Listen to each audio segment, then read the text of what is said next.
Let me introduce to you now a man who I've grown extremely fond of over the years, and I love a great deal. His achievements and his accomplishments are amazing.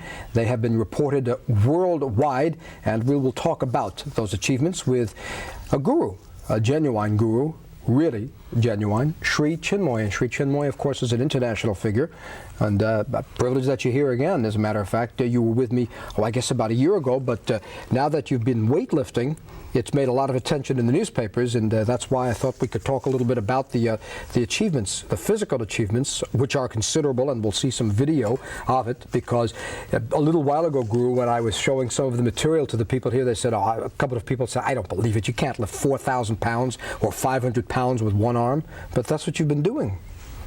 I'm extremely happy to be here, and I'm extremely grateful to you for encouraging me here. Now, I am now in the weightlifting world. As you know, I am a truth seeker and a God lover.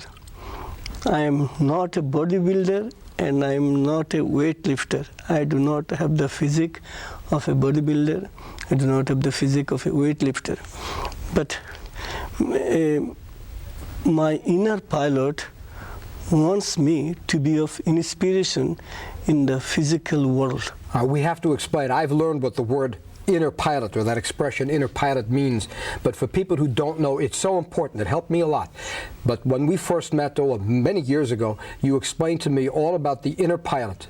Could you once again? Please. Inner pilot is my God. I pray and meditate, and I listen to the dictates of my inner pilot. When we pray and meditate, we get inner guidance. So he who guides me is my pilot, inner pilot. All right, it's that inner voice, that inner sensor, inner guidance that we sometimes ignore, unfortunately. Exactly. I know from what you told me also in the past, and then we'll turn specifically to the weightlifting, that the various colored robes, and you wear the most beautiful robes, different colors have different meanings, yes? Absolutely. And this, you're wearing, I think, the emblem of the United Nations, if I see correctly? Yes, this is the emblem of the United Nations. Ah. This morning I was at the United Nations. I prayed there for about 45 minutes. There were delegates, diplomats and the staff. You do that regularly there? Twice a week, every Tuesday and Friday. So this happens to be Friday. So this is the robe, same robe I used this morning at the United Nations. Now, the last time we were together here, you were wearing red robes. What would be the purpose of the red in terms of what the color means as opposed to the sky blue, the light blue? This sky blue has a very special significance in my own life, because each person has a few auras. So in my case, my predominant color is sky blue. This sky blue signifies in the occult world infinity. This color signifies infinity in the occult realm, and this is my most favorite color. For this one, in the inner world, I embody this color more than any other color. All right, many people who watch me know that I've done so many programs about the occult, about psychic phenomena over the years. For you, that's generally accepted. You don't have any quarrel with the spirit world or spirits or those things that we call psychic. They are all my friends. I do not quarrel with them. They do not quarrel with me, because my prayer, everything that I am doing is for oneness, oneness, oneness. Here, when I pray and meditate, I invoke God's compassion so that I can be one with you all the time. Here my message to the world at large is peace, the message of peace. So when I pray and meditate, I get inner strength. When I feel inner strength, I do not quarrel, I do not fight. But we quarrel and fight precisely because inwardly we feel we are weak. Nation declares war on another nation, not because the nation is far superior, but the nation feels in the depth of its heart that it is weak. This elephant that the other day I lifted up an elephant. You lifted an elephant? Elephant which is over 3,000 pounds. It weighs more than a car. We are no match for the elephant, but the elephant had solid strength. But the elephant knew that we could do nothing. But we behaved well because the elephant was far superior to us in strength. So he who is really strong will not fight. And how can we be really strong? Unless we pray and meditate. So when we pray and meditate, we develop inner strength. And this inner strength is nothing other than peace. And when you have peace of mind, we do not quarrel with others. There is no necessity on our part to quarrel, to fight. So people may misunderstand me why I have entered into the bodybuilding and weightlifting, only because of this, that I pray and meditate. I am urging everybody to pray and meditate, then they will be able to bring to the fore their own inner strength, and there will be no necessity. All right, so you're not really pushing for people to all lift elephants or weightlifting. I want everybody to be physically fit. Okay. You know what we could do here, since you mentioned lifting I think it's an 8-year-old elephant, and it weighs better than 3,000 pounds. We have a piece of videotape of it, and if we could see the videotape, people will have an idea that this is real and this is documented. And watch. Here you go. Now this was done, I guess, in this area somewhere. This was done in Jamaica. In Queens. Queens, last Sunday. Watch food.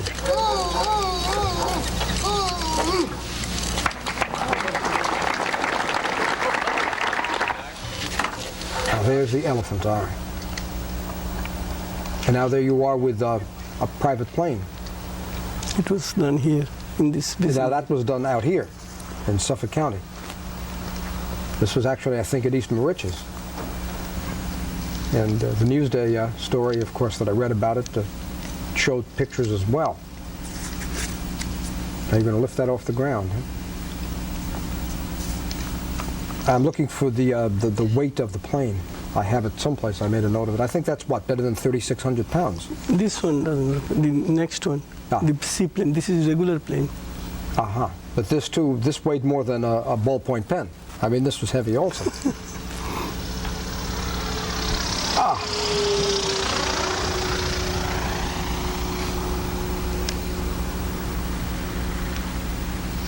Yes, this is light is on.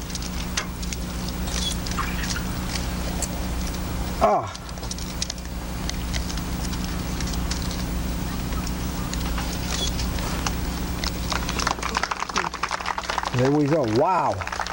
Now, what do you did it hurt? I get so many questions. That doesn't hurt physically. What do you think of when you're doing that? Is it total concentration on it? Total concentration. I do not think of anything. I do not think of anyone. Only I concentrate most powerfully on my inner resource. All right, but Guru, if somebody was to say to you, well, all right, you've lifted, it's remarkable. You've lifted an elephant, a seaplane, a private plane, a boat, various weights. How does that further the cause of world peace, which is so elusive, we just can't get... Right. You have just seen me lifting up the plane. Yes. And there will be seaplane and elephant and all that. And naturally, it inspires people, and they know it is on the strength of my prayer and meditation life that I was able to perform this.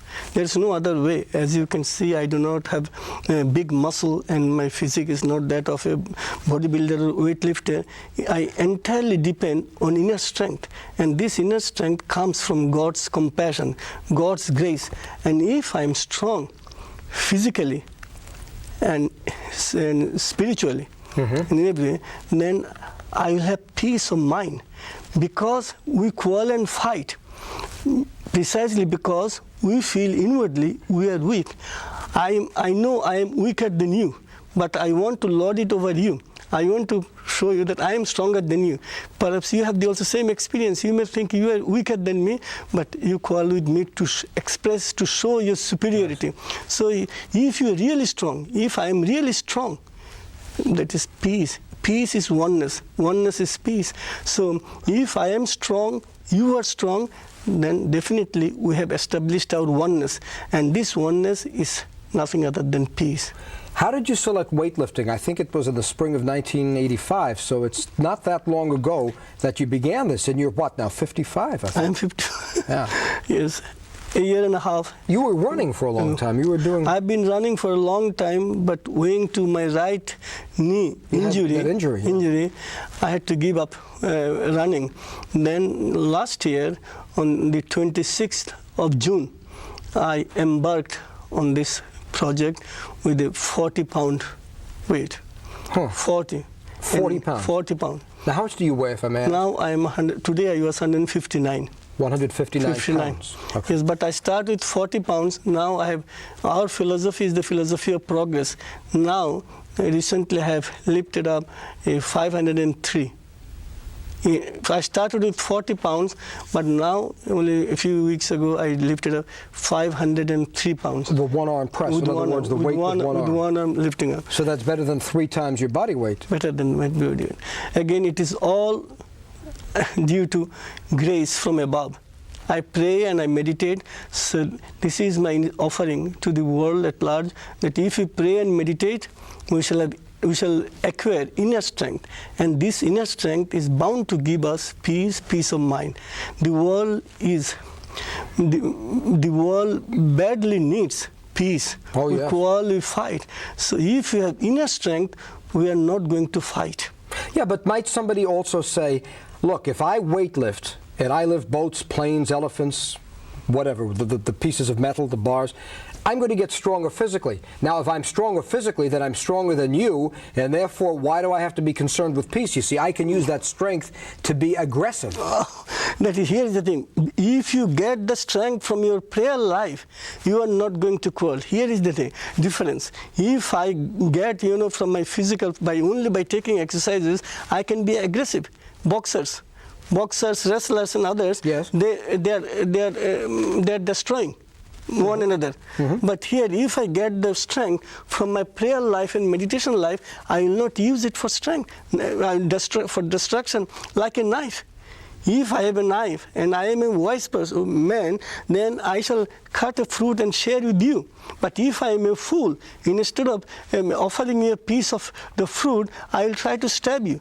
So, but knife has the strength. But how we use it? How you use it. How you use it. Similarly, an individual has strength, tremendous strength. You have also strength. You are using it for the right cause, to help peace, to help peace here, to offer peace to the world at large. Whereas the other person is strong, but he is trying to destroy you and me. How using the tool the wrong way. Wrong way. Okay.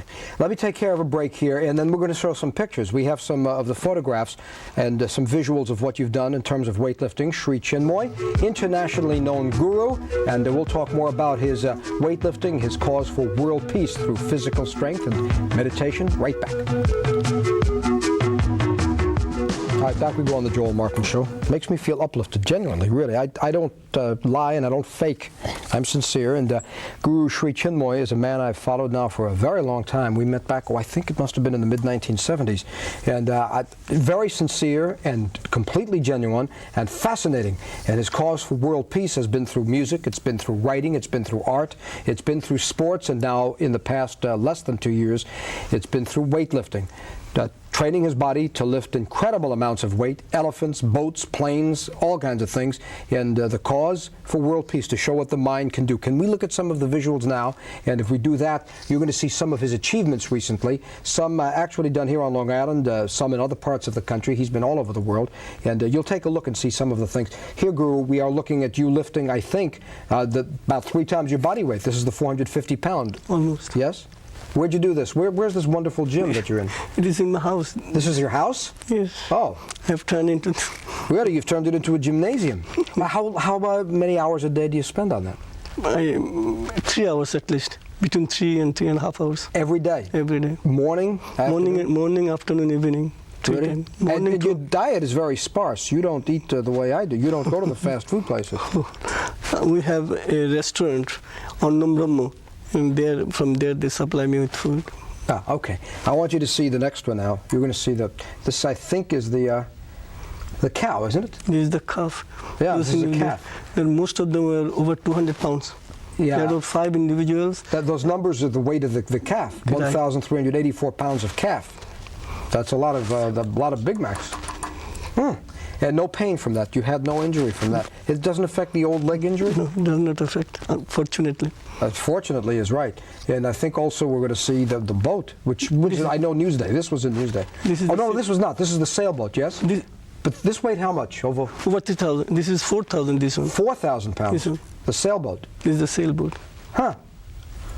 Unbelievable. And when you document these, obviously, the reason is to show people that it really happened. Yes, so it's not just you saying it. Oh, no. There are witnesses and there is Yeah, there are many people were there, many witnesses were there, to prove to the world it is something authentic. Yes, of course. We want to inspire people. We would like to be of service to people, and we would like this service to be genuine. Yes.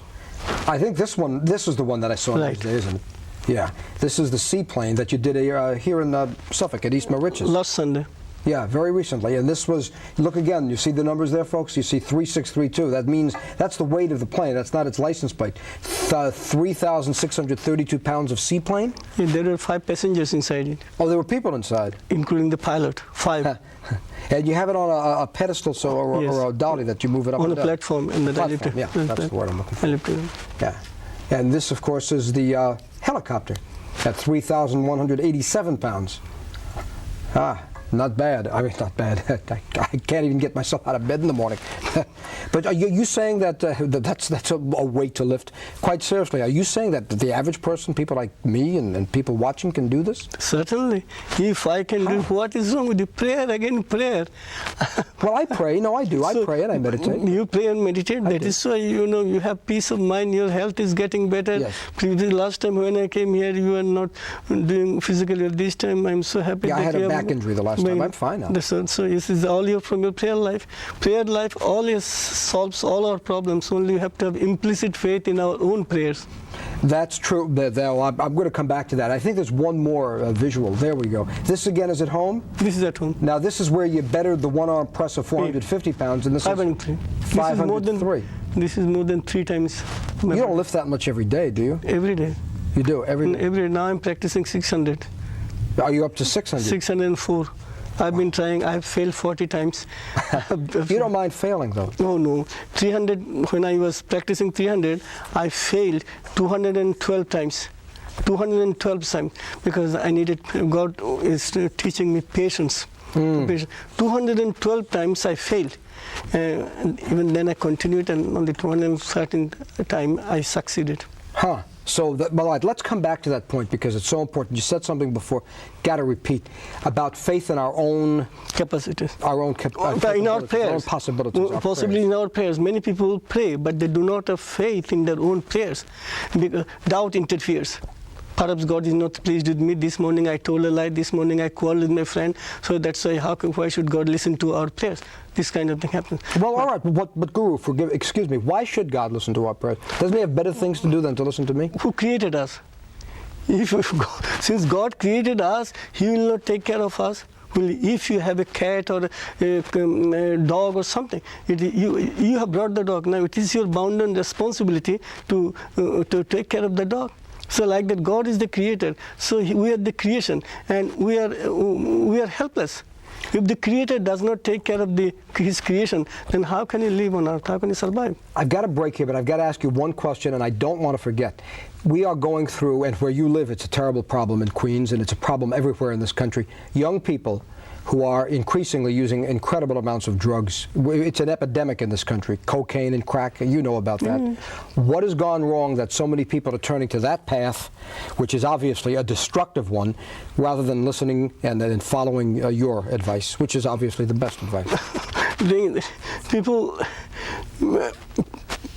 People want something that can be achieved in the twinkling of an eye. They do not believe in discipline. No discipline, no patience. No patience. If you have a disciplined life and if you have patience, then you are bound to get all good things from our own lives. Okay, well said. Guru Sri Chinmoy, we're going to conclude. We're coming back with a final word. Please stay with us back in just 1 minute. Guru Sri Chinmoy, I'm sorry that the time has gone so quickly. The half hour just goes whoop. And then I'm just getting to some of the many things I want to talk about, but I got to ask you as we conclude, we only have a couple of moments, Guru, where does this go? Do you have an ultimate goal with all of this? I do not have any set goal, but my goal is self-transcendence. I always try to transcend myself. I do not compete with the rest of the world, I compete with myself all the time. I try to become a better human being. This is my ultimate goal. Every day I pray to become a better human being so that I can be of better service to mankind. Isn't it true, though, that for many of us, most of us, I guess all of us at one time or another, we are so much more concerned with things around us than those things that are in us, that maybe that's where some of the confusion is? Unfortunately, we look around most of the time instead of looking deep within. Yes. If you can dive deep within, then we will get the answers. Yeah. And the world around us is full of temptations. Yes. But the world within us is full of illumination. So if you can bring to the fore our inner illumination, then the outer world of temptation will be transformed into the world of illumination. Are you still doing the many paintings? You've done hundreds of paintings, hundreds of poems, and many hundreds of musical compositions. I'm doing everything. You do all of that? I do everything. This morning also I composed quite a few songs. I do not give, only we increase our capacities. It is not like that if I start doing something new, I'll give up the old things. No. My friends, my poetry, my music, my art, these are my friends. And then now weightlifting, like a new friend. I will not give up my old friends in order to have a new friend. No, only I shall have more friends. Previously I had poetry and music, art, and all these are my friends. Now I got a new friend, and this is weightlifting. Weightlifting, and you're not here to say that you're better or stronger, or than you're here to encourage us to do the best we can. Yes, I am not competing with anybody. Only I have come here to offer my inspiration, my aspiration.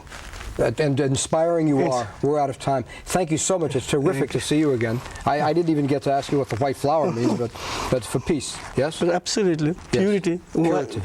The flower means purity, and white is divinity. So when you have purity and divinity, then we have all the time peace within us. And we are trying to be as pure as a flower. The flower. Guru Sri Chinmoy, thank you very much. Of course, native of India, and of course living now in New York, and frequently on Long Island. International figure with us in this half hour.